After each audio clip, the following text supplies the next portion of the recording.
Hey guys, how you going? This is Billy8 World, and today we're going to take another look at PC versus console. Hey guys, what up guys? It's Joe from Seattle, and today we're going to take another look at PC versus console. Or at least people who don't get it. And which platform is better for FPS games? And if you have a functioning brain with any knowledge of video games, you should know the answer to this. What did my cat just knock over? A lot of you guys still wonder why I play BF4 on console and not my PC, and even though I've answered this specifically in previous videos, I thought I'd take a look at the genre in general. First-person shooters are objectively better on PC. Higher frame rates, better field of view on net, better input options on net, less input delay on net. Like, I understand that people want to say console is better than PC. Oh, I prefer this kind of game on console. Like, FPS is not the argument you want to make. I think the reason people ask me this question is because most guys have a pretty good idea of what their system does well, but they don't consider the benefits of other platforms. What benefits could there be to FPS gaming on console, other than just worse players on average? Also, yes, I know this video is old. I'm trying to make a backlog so I can get some videos out and scheduled while I'm moving. So, yes, this video is old, but the arguments he's making are still relevant, at least some people still see them as relevant. The fact is, there's pros and cons for playing FPS on either platform, and which one you ultimately like best is going to depend on the sort of games you like to play. But we're talking about FPS. You say the one you prefer comes down to the kind of games that you play, but you just said you were talking about specifically FPS games, so why are we changing the argument?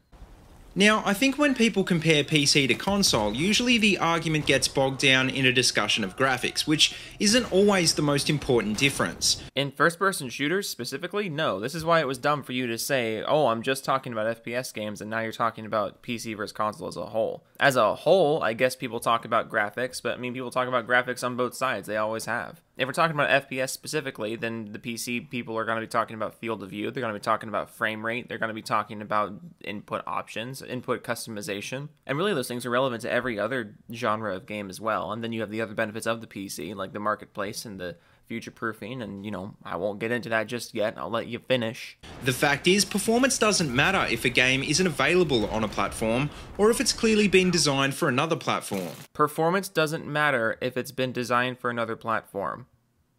Performance doesn't matter if the game was designed for a different platform. Holy shit.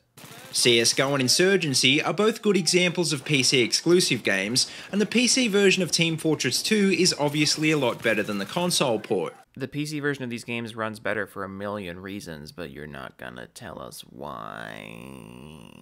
On the other hand, franchises like COD have clearly made console a priority, and the PC versions nearly always get bad reviews. I mean, the console versions do too, but that's besides the point, I guess.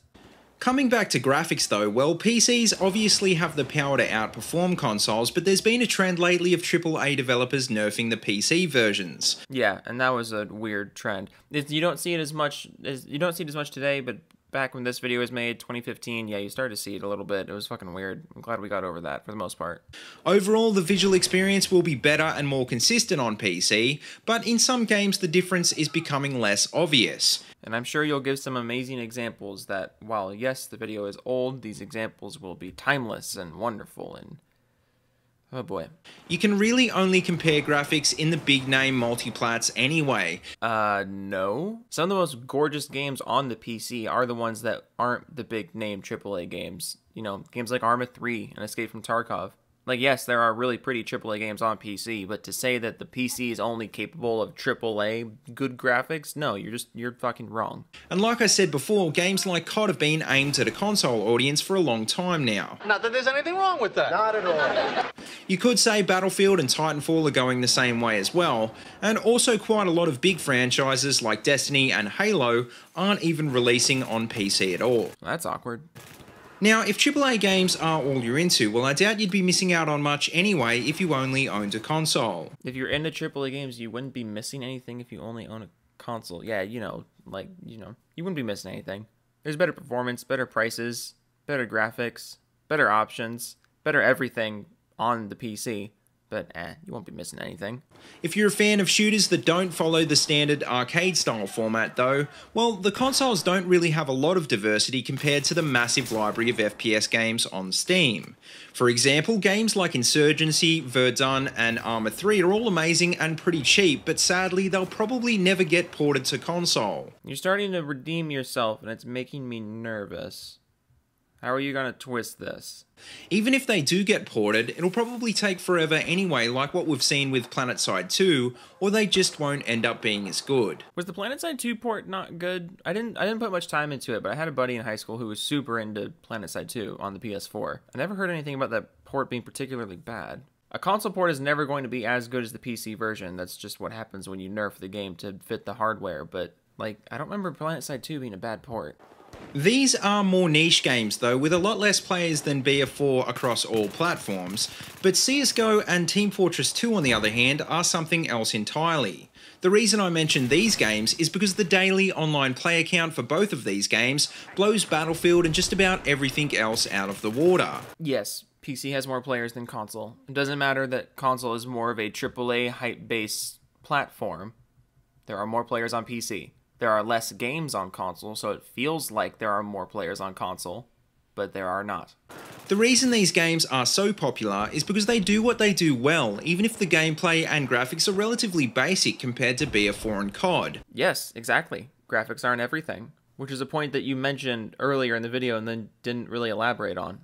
And this, I think, is what people need to take into consideration when it comes to evaluating platforms, because the most important thing is not how good a game looks, but how well it plays. And how well it plays also has a lot to do with how well it runs. 30 FPS is unplayable for a first-person shooter. Less than 90 field of view, I would say, is also unplayable for a first-person shooter. Now, that being said, the three big things that I think make or break an online FPS game are controls, connectivity, and player base. I mean, if you take a game like Advanced Warfare, for example, it's not hard to see why PC players rate this game a hell of a lot lower than console players do. Yeah, most of the Call of Duty games, like, I would say post Black Ops 2, pre-Modern Warfare, did not really have a good player base on PC. Like, just because that's when Activision stopped caring about the PC ports. And that's also when Activision was doing really weird things where, like, the Steam version of the game and the disc version of the game couldn't play together. I know that was a big problem during Infinite Warfare. Angry Joe actually made a video about that. I remember that. So you were taking an already small player base and splitting it even more. It wasn't until, like, Black Ops 4-ish, actually, now that I think about it. Like, World War II, they tried to bring it back, and Black Ops 4 actually played a decent amount on PC. Black Ops 4 played pretty well on PC. Community wasn't huge, but, like you know, the game played well. It wasn't until Modern Warfare came around that they really started, you know, actually giving a shit about the PC players. And granted, they also added crossplay so the PC community wouldn't die so quickly. This game is clearly designed for a controller, and the time to kill and weapon balance is all out of whack as soon as you factor in a mouse and keyboard. Yeah, I don't really agree with this one. This is a common misconception that I just don't really get. That, like, Call of Duty and, like console shooters are balanced for a controller, they're balanced for console, and things get out of whack when you start playing it with mouse and keyboard. I mean, as someone who's been playing a shit ton of Plutonium, you know, MW3 and Black Ops 2, I disagree. Time to kill and weapon balance feels the exact same as it always has. Only difference is that the game plays faster because everyone's on mouse and keyboard, or, you know, most people are on mouse and keyboard. The game was not balanced around the controller. The game was balanced around the game. It's just the game played a certain way because you played it with a bunch of controller players. Obviously, the game is going to play differently and the meta is going to change when you take that game and give it to a community of people with a more precise input device, and also who just on net are better at the mechanics of first-person shooters because of that more precise input device. And before people yell at me for saying mouse and keyboard players are better than controller, on net they just are. The mouse and keyboard is inherently more demanding in first-person shooters. The average PC first-person shooter player is going to be better than the average console. Also, if you read the Steam reviews for this game, you can see that a lack of dedicated servers is a big issue for a lot of hardcore PC gamers. I love how earlier in this video you were talking about Counter-Strike and Team Fortress 2 and saying their player counts on PC were so much better than, you know, shooters on console do. But now, as an example of why PC isn't as good for first-person shooters, you're talking about Advanced Warfare. And this was during, like, the peak time of Call of Duty sucks on PC. You're talking about a game that even you acknowledged is not a good representation of the PC for first-person shooters, and you're making it a representation of the PC for first-person shooters. And I'm still somehow only 3.5 minutes into this video. A game like BF4, on the other hand, is a good example of a game that plays more or less as well on PC or console. No. Even if there are quite a few differences. You mean nerfs. Not differences, nerfs. Sure, the graphics are better on PC, but the core experience is pretty much the same. Absolutely not. I played Battlefield on console and on PC. And, you know, like I said before about Call of Duty, not only does the game play faster on PC, because, again, on net, people are better and everyone's on mouse and keyboard. Better field of view, better frame rate, more servers, more server options, bigger lobbies, I think. I'm pretty sure PC lobbies could be bigger than console by a lot. I know it's a thing with Battlefield 2042. The PS4 and Xbox One have smaller lobbies than the other versions of the game. You are just flat out wrong about this. Wow, you have not played on PC. Except for maybe the server performance, which I think is a bit better on console. Console? Oh my god. So you think Battlefield from PC to console is the same, all minus the server quality? Fucking yikes. The big difference comes down to which type of controls you prefer, because even though there are ways to use both on each platform, it's not going to be as balanced. What do you mean it's not going to be as balanced? If they're the same on both platforms, they got to be balanced on both platforms, right? You sort of have to use what everyone else is using if you want to get the authentic experience. No. And this could be a good reason for you to play on one platform or the other. No. So, coming back to the original question, which platform is better for FPS gaming? Well, I've heard a lot of arguments for and against both platforms over the years, but sadly I think the honest truth is that there isn't really a right answer. Yes, there is. The PC is better for first-person shooters. Like, aside from the fact that you just have more options on PC, and the options that you have on both platforms will be cheaper on PC, like that completely aside. The PC gives you more peripheral options, it gives you more graphical options. It gives you higher frame rate options. It gives you more display options, ultra-wide support, multi-monitor support. And the ultimate irony of this video is that if you want to play Battlefield 4 in the current year, your really early option is PC. Like, how many people are even playing Battlefield 4 on console anymore? At least compared to PC. I'm sure there's still some people playing it on console. Because that's the other thing, the PC is just inherently more backwards compatible. The PC is just inherently more future-proof because there's no generations in the hardware. But that's not really specific to FPS games, I guess. PC gaming is great if you're the sort of person who appreciates a better looking game. And all the other things. But on the other hand, it's not so good if you prefer to relax on the couch with a controller. You can do that on PC. Why do people not know this? Also, you can be assured you'll have access to pretty much all the big budget FPS games on console. And PC. And they'll be cheaper. And they'll run better. And they'll look better. But on the other hand, they'll probably cost you a bit more, and you'll miss out on a ton of indie games. Yes, one of the first accurate things you've said. I think what's becoming clear by the way things are going with FPS games, though, is that PC isn't the master race anymore, or at least not to the degree it once was. You heard it here, PC is not the master race because Advanced Warfare.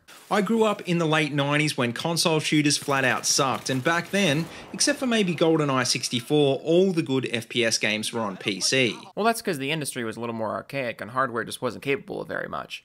I know I'm usually the first to rush to the PC's defense and stuff and stories like this, but I'm actually going to defend the consoles here. There was nothing inherently about the consoles that made them not good for first-person shooters, it's just the industry was very young. And when the industry is very young, the people who want to innovate are going to go to the platform that's capable of more, which was the PC, because consoles were very, very restrictive back then, even more than they are now. Granted, there were some amazing games back then, and developers were really taking those restrictions and learning how to, and figuring out really great ways to do something amazing with them. And I wish we still had that kind of creativity, because now everyone's just concerned about what the best screenshots are going to be. I'm sure some people are still going to argue that PC is the ultimate FPS experience. Gee, why would people do that? After watching this video where you barely explained anything and completely ignored the most valid arguments against your side. But as someone who plays on both, I can honestly say that both have their pros and cons. The words frame rate and field of view were not even uttered in this video. There's no way you play on PC. Not everyone can afford more than one platform though, so for new players and veterans, hopefully this video gives you guys something to think about. The extra irony of that statement is the fact that this video came out in 2015, when mid-level PCs and new consoles were pretty much equivalent in price. But anyway guys, let me know what you think in the comment section below, and as always, if you like what you see, don't forget to like, comment, and subscribe. Yeah, I'm not gonna do that. I know this was kind of an older video, but you know, like I said before, I'm trying to bulk record and get a lot of stuff done, so that way I don't have to miss any uploads while I'm moving next week. Because I'm moving, oh fuck, it's not, oh boy. Today is Friday the 10th, I move in 5 days, and we have not started packing yet. That just set in. Toodles.